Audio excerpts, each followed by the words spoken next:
Hello, good morning friends. Madhava Reddy, cyber warrior. గత 10 సంవత్సరాలుగా cyber నేరాల మీద అవగాహన కల్పిస్తున్నాను. మీరు సైబర్ నేరాల్లో మోసపోకూడదంటే Indian cyber warriors WhatsApp channel follow కావండి.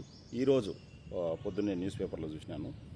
నేరేడుకి చెందిన ఒక వ్యాపారి ఓఎల్ఎక్స్లో ఏదో కార్ చూశాడు.